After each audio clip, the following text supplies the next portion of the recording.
Hello, I'm Doug Muzzio. This is City Talk.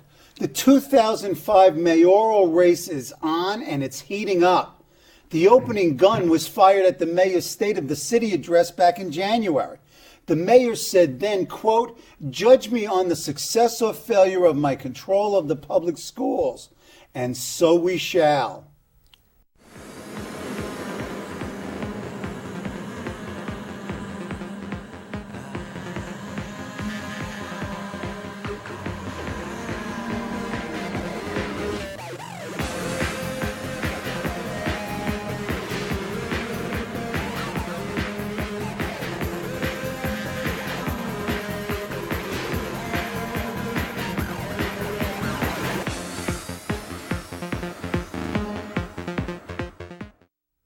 To discuss the state of public education in New York City this mayoral election year is Seymour Fliegel, president of the Center for Education Innovation, Public Education Association.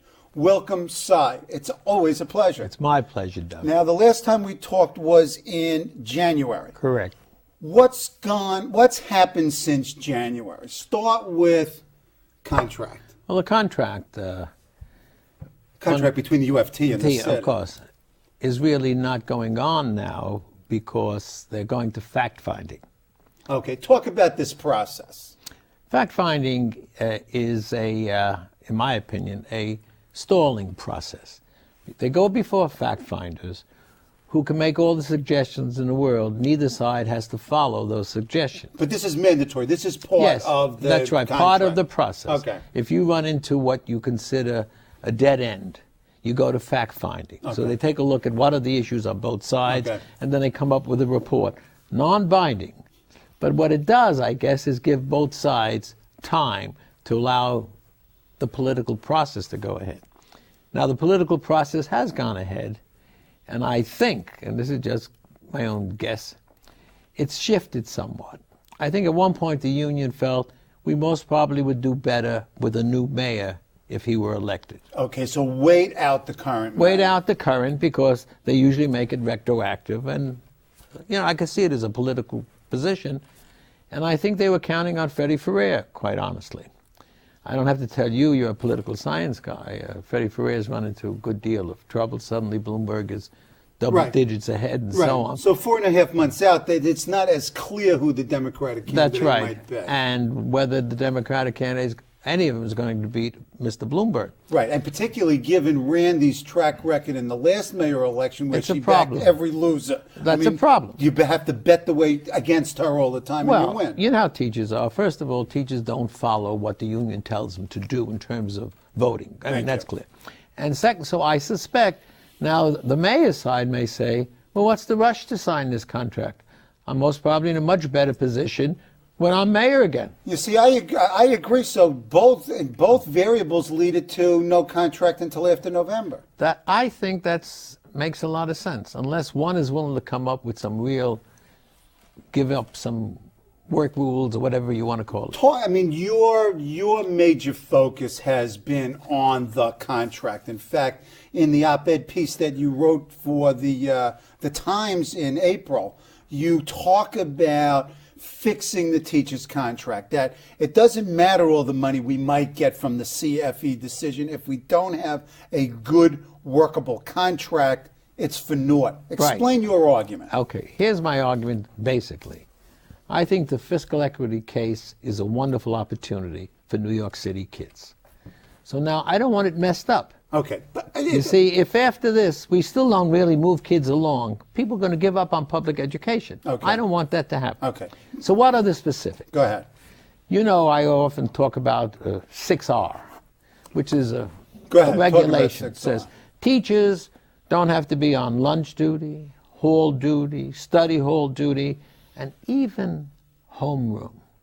Now, the homeroom, to me, tells you a great deal. You were a teacher. Any teacher knows, in the homeroom, you see when a kid walks in, what's bothering that kid, if he's in a good mood, and that's when a kid gets a chance to talk to you. My mother this, my father this, my brother, something like that. For teachers to be removed from that kind of contact with kids. Now, I've told you I've been in the yard for months. You've been there. Right. And the kids hang around you. Are you married, Mr. Fliegel? Do you have kids? Kids are always reaching out to talk to teachers. Right. If the teachers are removed, other than when they're up there teaching under stress, because they're up there teaching, that relationship isn't there. I know when I was there, I never had to holler at a kid. I would tell a kid, look, cut it out. The kid would stop that. Because when you're out in the yard and someone bothers your kids, you're the guy who goes and saves them. Right. So so you establish, you establish your bones when you're on these duties. Absolutely. I've done it. So we've both done it. Right. Okay. But the homeroom is the one that really knocks me out. Now, wait, let me just interrupt for a second. Go back. Was it the teachers who wanted to be out of these, No. or was it management? It was very interesting. It was I'm told that the negotiations were over. In the last contract. That's right. There was a second level UFT representative when I think Levine was the guy who was negotiating with him. Says, is there anything else you guys want? He says, yeah, free us from administrative duties. And suddenly, he said, fine. And I know the rationale, what they told the mayor, because Tony Coates told me what they told the mayor. They said to the mayor, look, these professionals are well paid. Right. Why should they be doing these duties when they could be tutoring kids, heading clubs, and you could pay much lower wages to lunchroom. But you know what happened? Go ahead. They estimated it would be $35 million. It turned out to be $95 million. It's most probably over $200 million. Just that change. Hiring aides to do this job. In terms of additional cost. Additional cost. I was told by a negotiator for the CSA that the union itself recognized it wasn't a good thing. And I know Randy Weingarten, when she was at a luncheon speaker, said, I never asked for this. She says Mayor Giuliani wanted to give DC 37 more jobs. That was her view. So it wasn't something that was critical. And I was told that they were willing to give that back for the $35 million thrown into raises. Right. And what? Well, now you're telling me that pattern negotiating, it was interfering with, so they couldn't do it. So what you're telling me, it is as much the city administration / management that is at fault for these work rules than it is for the union. I agree with that. Okay. I'm saying, but you see, that was done gradually. Each administration didn't want to get into the battle over some of these issues. You know, I told you the one that drives me nuts. Go ahead. Get it off your chest. Special ed teachers will be relieved of helping handicapped children on or off the bus. Now, what does that mean to me? If that's in a contract, it means no one's paying attention to what gets put into that contract. See, real negotiators know. They go around, they ask all the divisions, what do you want? Then when they get together, they smile, 32 guys. Then they say, these 20 are out. Right. But somehow a good number stayed in. So my argument in the op-ed piece is, we can't have that. If we're going to get $5 billion more for New York City, we got to make changes. That's only one of the work rules. A principal or transfer. You take the transfer. Take any business in the world. Does anyone show up in September, says, I've transferred into your organization, without an interview with the principal, without an interview with a group of teachers? You know, I know there's... So what you're talking about is the right of teachers to select their own assignments. That's right. That's a principal. Look, it's like basketball. What's a good coach? It's matchups. Say, I think Doug would be great for this class. Right. Not Doug's got 28 years experience. Right. He wants that class, which I know he's not going to be good at all. I want that building. I want out of your building. I want whatever it is. Okay. So I think, and in truth, the only accountable person now in the system is the principal who has no tenure. And I'm not looking to change tenure. Right. But I'm saying no one else is accountable.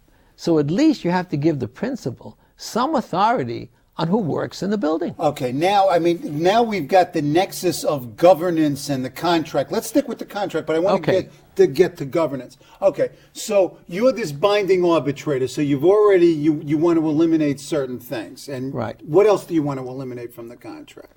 Well, I think a good number of these work rules don't belong in the contract. And by the way, I think Randy Weingarten said that at one point. So that you don't interfere with what the educational process at the school is. Right. Now, and by the way, that op-ed piece was really about the fiscal equity case. And in yesterday's paper, Mike Rebel talks about the governor. The head of the CFE case. I mean, that was a major victory for New York City. Yeah, but where's as we would say, show me the money. That's a big problem. They created this budget, this on-time budget, but in fact, they left it out. No CFE money. There's so none in there. It's a mirage. What happens is, in New Jersey, you're a Jersey guy. The Abbott case went on for 20 years. I know. Well, I was on the school board. We were impacted. So we're hoping that this doesn't happen here. But what I'm saying, see, I can't determine that. Right? But I'm saying, as an educator, we got to deliver if we get that money. Right. We got to knock out the things that don't allow it to happen. Okay. That's why I'm for it. Okay. I was an active union guy. Yeah, I was, as you But know, I was the UFT chapter chairman. So you can't have these things that take you away from kids. They need that kind of contact. In what good else? schools, what are the changes in the contract? Well, would you recommend if you were doing binding arbitration? What might you come up with? Somewhere along the line, I happen to agree, and I think that Klein and the mayor agree. We need to attract better qualified teachers. And one of the ways of doing that is to give them incentives to come work in New York City. Right. So I would be for bonus incentive. I would be for starting salaries really being increased. That's the only way you're going to begin to bring those people. So the bottom line is you need bucks. No you need matter money. what else There's you no do question. in terms of management, you need the money, bucks. but it's how you use it. I understand. And that. that's the critical factor. But some argue that we really don't need the money. What we need is the management changes. When you're saying we need both, but the management changes almost have to precede the money. That's right. Okay. So that you've got a real chance at educating these kids. You talked about principals being the locus of accountability, but in the current system, as it's now structured, do they have the authority, the responsibility, and the wherewithal, the resources, both physical resources and, if you will, psychological resources to do the job? I don't think they do, even though Joe Klein, and I happen to be supportive of Joe Klein. And we'll talk about that. And he has said that the principal is the major change agent. Right. Now he's got to give them support. Has he? In this way. Has this happened? It has not materialized because of what you're talking about, of how principals are seeing themselves. They kind of feel isolated out there. And that's why 6R is so important. Right now, we allow principals and assistant principals to do all those duties. So what do you think the principal determines?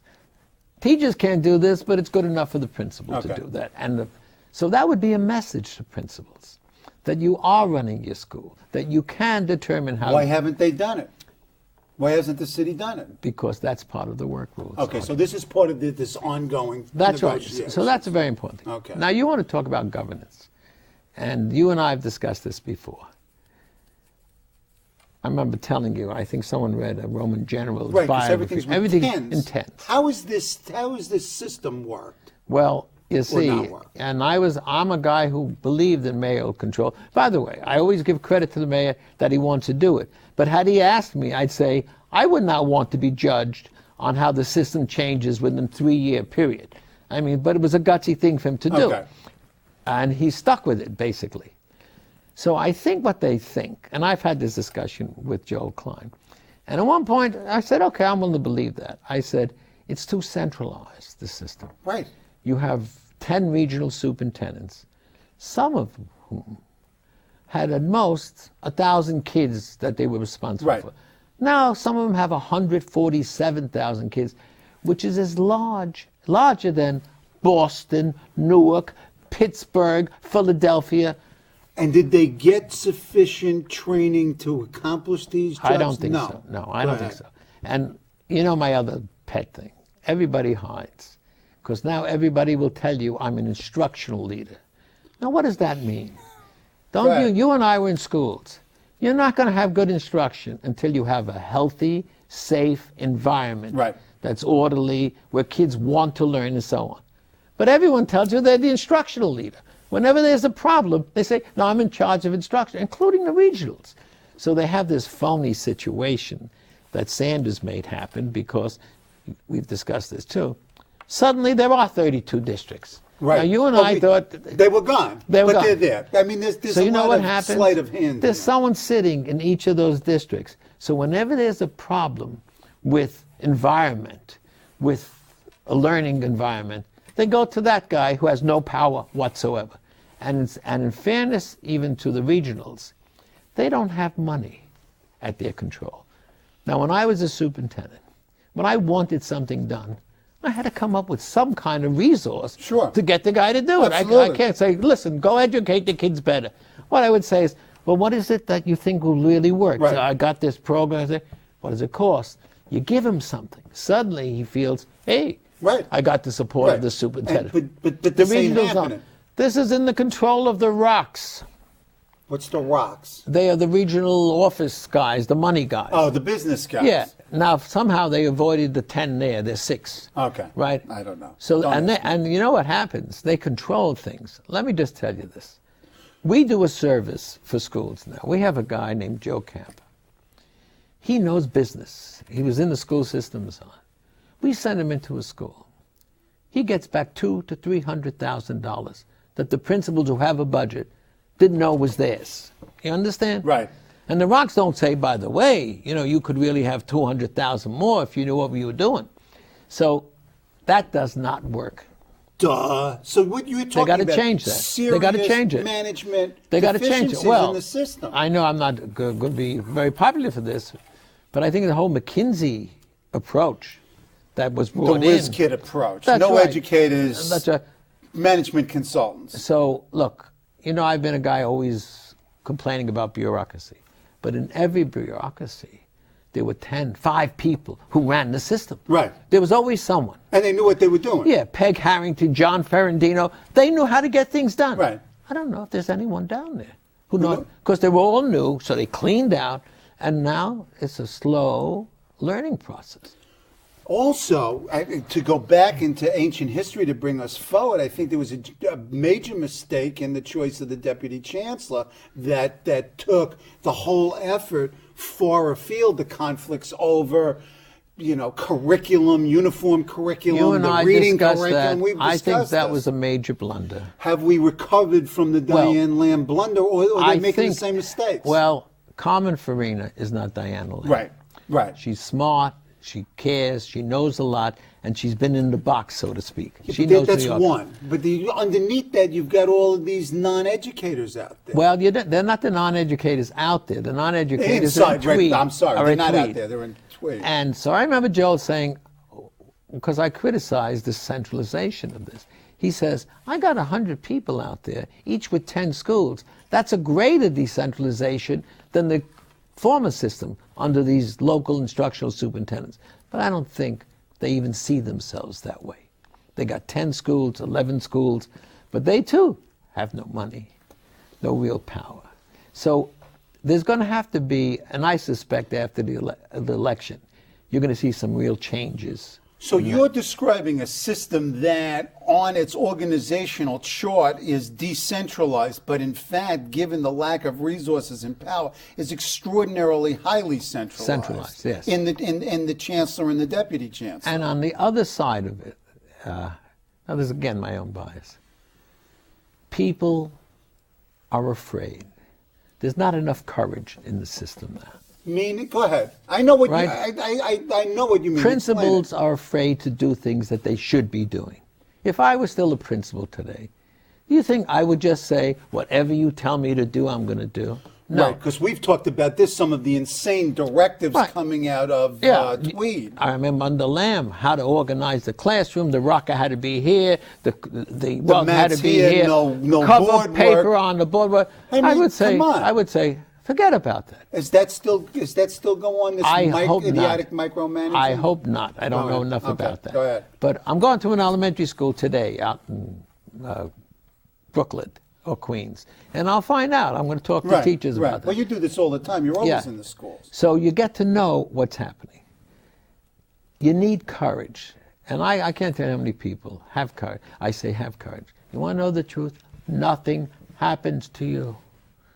Look, I went through this system. All the guys at the CEI-PEA, all had that little craziness, that rebellion in them. And they promoted us, right? To show how fair they are in the process. Well, it wasn't they. It was a different they then. It was It's a different they. That's right. But you got to have passion and courage. And so what happens to you, I say? I can't tell you how many principals I say, do it. You want to do something, do it. As part of the problem, the CSA, the union, the principals union. Well, the CSA has made, I think, a major mistake. If I were there and the chancellor said the principal is the principal change agent, I would have said, now let's do things that demonstrate that it is. Right. I'm on your side. Right. Instead, the head of the CSA is basically very supportive of the UFT leadership. So they have no real power in this system, the CSA. Okay. Now, an interesting thing happened since January. In February, I think it was February 12th, the Middle School Principals Association held their 50th anniversary, and they had this big luncheon at the Brooklyn Marriott. 600 folks showed up. They gave Joel Klein the Leadership in Education Award. The mayor was there. Now, understand what that meant within the context of the battle. I know what it means. Explain it. Okay, here you have the head of the CSA attacking the chancellor almost on a daily basis. And here you have, leaving. Yeah. And here you have one of the big parts of the principals organizations giving the chancellor a Leadership in Education Award. So Tells you something's not right with the union. That's right, because they're in the wrong position, it seems to me. I would take on the chancellor saying, we're with you. Now these are the things that principals have to have Put up or shut up to make that Come on. work. Right. Instead, she criticizes him. I think she actually tried to discourage people from going to that luncheon. And just as an aside, you got an award. Yeah, I got an award. Well, Yeah. I mean, yeah, come on, Friend of Public Education Award. That's Okay. right. Okay. Now, it is my perception. You tell me how correct or incorrect, and that part of the problem with the union is Joel Klein's orientation toward the union. I get the sense that Joel Klein doesn't like the union. And I don't know if he likes unions in general, but it seems to be beyond simple management labor conflict. There's something more going on, whether it's a personal dislike of Randy or an ideological dislike of unions. There's something motivating Klein other than simply the administration of the school system. Well, it all depends, and I don't know where it started. But I think it's safe to say the union is beating up on Klein on a daily basis. Right. And by the way, I think in very foolish ways, dressing in black, the whole staff dressed in black, and they walk around. None of these teachers know what it was to really go on strike. You never hear the word strike, right? Well, you can't. Well, I mean, you have a tailor law. Yeah, but we had a tailor law. I know. I We went led out the on strike in my building yeah, in and so did 76. I. Thank you. That's right. Please. We went out there. So that, and these ads on TV, they're like Rodney Dangerfield ads. Nobody respects me. You want to know the truth? Kids respect teachers. Parents respect teachers. They have a built-in respect. They shouldn't lose it. That's why I say it's so important for them to be involved in the lives of kids and their families, so that it is a problem. So I imagine I'd be the same way if I got attacked every day. I would say, you're not my favorite people. But I give them credit. I give him and Bloomberg credit that they're willing to fight over this issue of work rules that they think are bad. Now, one thing I know about contracting, when they have a contract, they're suddenly going to be shaking hands and so on. The key is going to be salaries. The teacher's got to walk away with a decent money package. And they can't get the same salary package that the DC 37 got. It's impossible. They're not going to get. They're not going to. They got to get more money. They got to get more Where money. they get the money? Well, I guess they're counting on the fiscal equity case, which is highly questionable because you and I know it's going to take a while. Right. But at least they should be putting money into attracting new teachers. Right. I'd be for bonuses, like in baseball. Sign the contract, get some real good teachers to come into the system. Mm-hmm. Give them an incentive. Okay. 2, you take science and math. Hard to find, right? If you're a graduate math major, you can go out and make a lot more money. Oh, absolutely. So I think there's going to have to be some kind of break in the salary scale. You can't have, by the way, it was the board that insisted on a one salary. The unions weren't for it. Well, much of the problem in the system has been generated by management. Randy's made that point over and over again, and she's substantially correct. I agree with that. But that's been a period of years, the past. I just keep going. This is a new world. It was hard. You know, each guy came and says, what am I going to fight with the union for? The guy before me never fought. And the mayor always felt, what do I need this for? Okay. So I think that they can settle this strike. Okay. This contract is. This contract, this strike. Forget about it. There's not going to be any strike. And give the teachers, most teachers want to know, what am I getting paid for my work? That's one way you show that you have respect for me. I don't think they object terribly if they had to go have a homeroom again. We had homerooms all the time.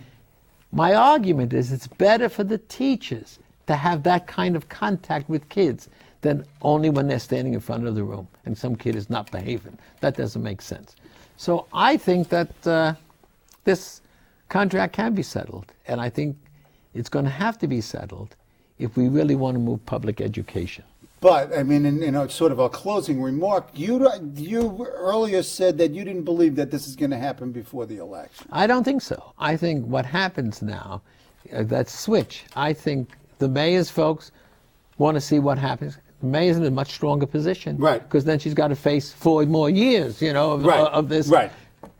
And he's got nothing to lose. There's no big advantage to him to settle before. Okay. As mayor, he can make a better settlement. Okay. When are you coming back?